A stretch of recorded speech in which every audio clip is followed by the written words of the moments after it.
Bom, gente, agora eu queria trazer até acho que um conhecimento que eu adquiri muito, que foi a questão de tipo de solo. Aqui em casa a gente tem um solo muito arenoso. Até na faculdade eu aprendi que é um neossolo quartzarênico que eles falam.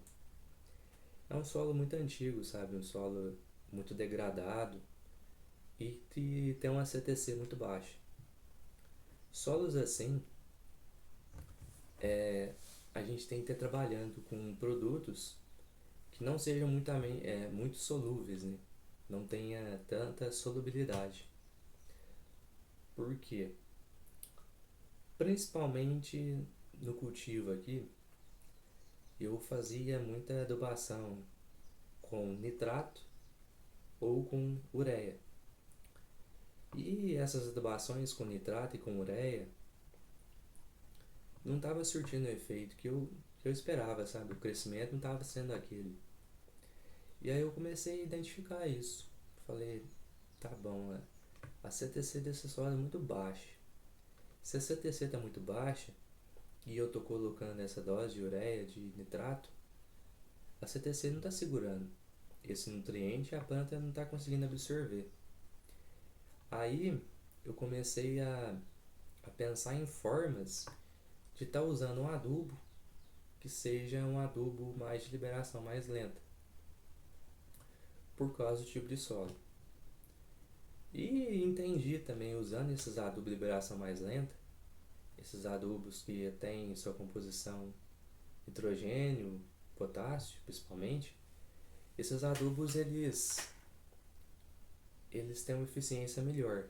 Não apenas nesses solos, né, arenosos demais, mas também em outros tipos de solos também. Porque quando eu comecei a entender uma coisa, se você comprar um bolo inteiro e esse e você ter uma hora para comer esse bolo, uma hora, você não vai conseguir comer esse bolo. Você vai comer 3 pedaços e o restante vai ficar perdido na geladeira. Mas se você começa a entender que você não come o bolo inteiro, e sim você come apenas um pedaço por vez, a coisa começa a mudar. Você não vai comprar o bolo inteiro, você vai comprar um pedaço, e você pode comprar todo dia 2 pedaços, que você vai conseguir comer. Assim é a planta. A planta é quando você joga um tanto de adubo lá e aquela dose de adubo ela não absorve tudo de primeira, o restante se perde, lixivia, volatiliza, planta daninha vai lá e pega para ela.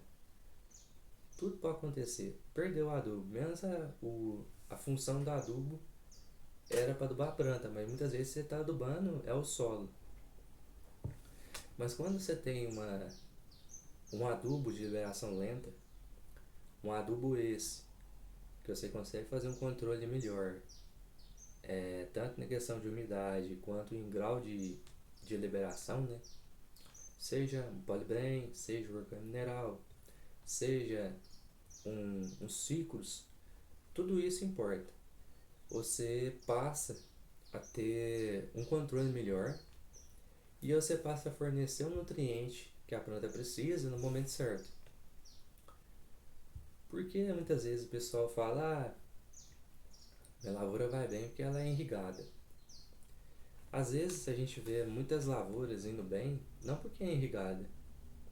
Muitas das vezes é porque a fazenda ela implementou a fortificação. E a fortificação nada mais é que isso. Não é eu fazer uma adubação pesada com 100 gramas por metro, por planta. Uma só, não. A fertirrigação é você fazer 5 adubações de 20 gramas cada uma. Você escalona aquele fornecimento daquele adubo, daquele nutriente, e consequentemente a planta vai responder melhor. Porque se você coloca os nutrientes em menor dose, você vai diminuir o antagonismo. Porque se eu coloco muito potássio no meu solo, ele vai prejudicar a absorção de cálcio e magnésio. Pouca gente sabe disso. Se você aumentar demais o seu fósforo no seu solo, ele vai prejudicar a sua absorção de zinco e cobre. E se você aumentar demais também a matéria orgânica do seu solo, você vai ter problemas também de absorção de cobre e molibdênio. Então tudo isso tá alinhado com essa questão de fornecer uma quantidade excessiva em um curto período de tempo. Mas quando você faz adubações escalonadas e com produtos de liberação lenta, você vai ter o resultado que você idealizou na cabeça e você vai conseguir, né, ter um desempenho melhor da sua lavoura. Então fica essa questão. Queria até agradecer aí pela visita aí, por tá assistindo esses conteúdos. Mas isso é bom. Estou aqui mais para fazer essa troca, esse diálogo, né? E tem mais coisa pela frente. A gente está só começando.